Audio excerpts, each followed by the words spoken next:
Jay Runer here, and today we're going to be talking about tire pressure and brakes.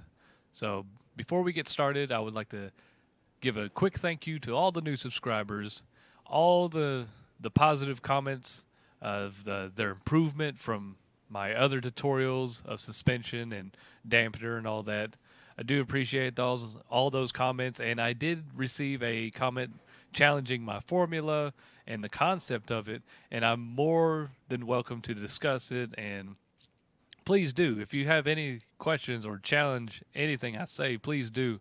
I'm more than willing to discuss it with anyone, and maybe together we can figure out something better. You never know. That's the reason why I'm putting my ideas out there, because from what I've seen, a lot of people in the Forza communities is afraid to put their secrets out there. I'm neither afraid of putting my secrets out there or getting criticized for them, because I feel if you put it out there and then a lot of people look at it, maybe we can come up with a better concept. It's how you grow a community. It's how you make the community better, is by putting your ideas out there, your concepts out there, and just generally coming to a consensus or maybe something better. So if you ever have any challenges or questions, please leave them in the comments below. I will be more than welcome to discuss it with you. So let's move on to today's video with tire pressure and brakes.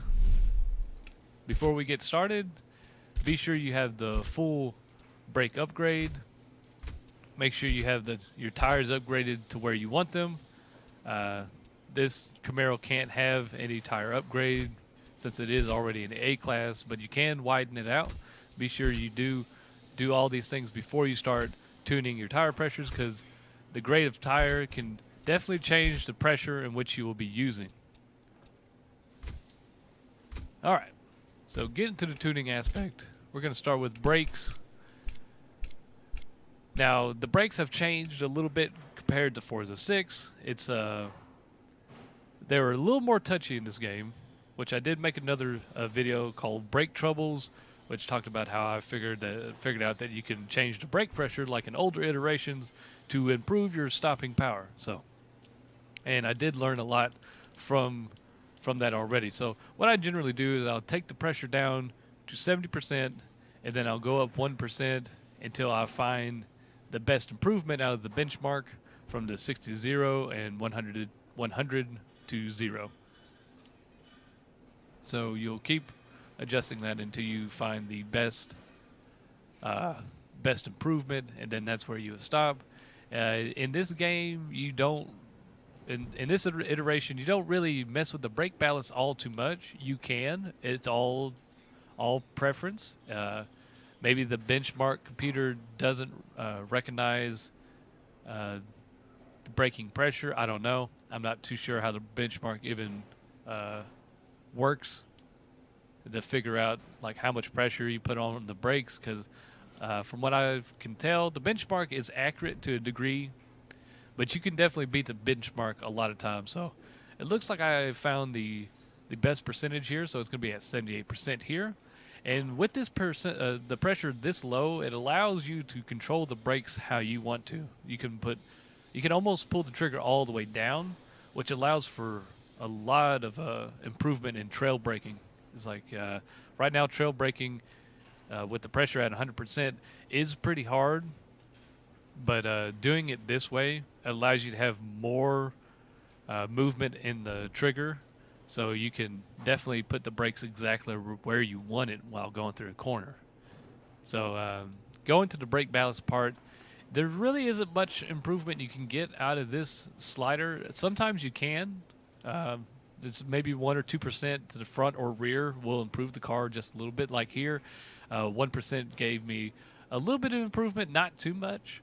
But I do prefer my brakes towards the rear, because I like the front to be able to move around a little bit more. Because I think in Forza 6, I could run it down to 40, 45, 45% or 40%, and I could go through corners like fully braking, because the fronts were barely affected. So, all right, so it looks like this is the best improvement we're going to get out of the brake ballast. So once you got that, We're going to move up to tire pressure. Now, the three components that work together with tire pressure and your brakes is going to be your toe, caster, and camber. If you adjust anything here, you'll have to adjust something in. You could possibly have to adjust your tire pressure or the brake pressure. Now, just remember that in future tuning. I will definitely go over that again in the final episode of this advanced tuning series. But if you adjust tires, your toe, camber, caster, or your brake pressure, you're going to have to adjust everything. So mainly from your toe, camber, and caster will be where you'll have to readjust these two things. Brakes don't really affect the tires all too much. But when tuning tire pressure, I generally go down a half a step, see what it does, see if there's any improvement out of it. You don't want to go too low in your tire pressure, because when you go too low in your tire pressure, let's just say, for instance, we're on street tires, so low pressure does not help these tires at all. Let's say 26 psi. This causes drag because the tire is less resistant to roll, which can give you more grip depending on what you're looking for, but it can also hurt your stopping ability and your 0 to 60 and 0 to 100 times. Now, granted that it's not going to hurt your 0 to 60 too much. Maybe, yeah, it's like 200ths. So that's 0.0200ths. That's not a lot, but there's not much improvement. Let's see, 26.5. Yeah, you don't ever want to go that low, but finding a good median, because if you go too high in tire pressure, let's say you want to go 33 psi, the car can feel a little skittish and can lose grip at a time. It may have less roll resistance, and you can increase your 0 to 60 time, but the improvement when coming to handling doesn't help you that much. It'll actually make it harder for you to go around corners. So keep that in mind when tuning your tire pressure, and it all depends on the style of tire you got. Do you have sport tires? Do you have slicks on there? Slicks can generally go down to 27, 28% psi. I've gone as low as 26.5 psi and had a lot of success with that. It looks like I've got some improvement there, but it's not really enough to justify going that low with stock tires. But talking about slicks and sport tires can go probably 28 to 29 in PSI, and you'll get the best improvement out of them.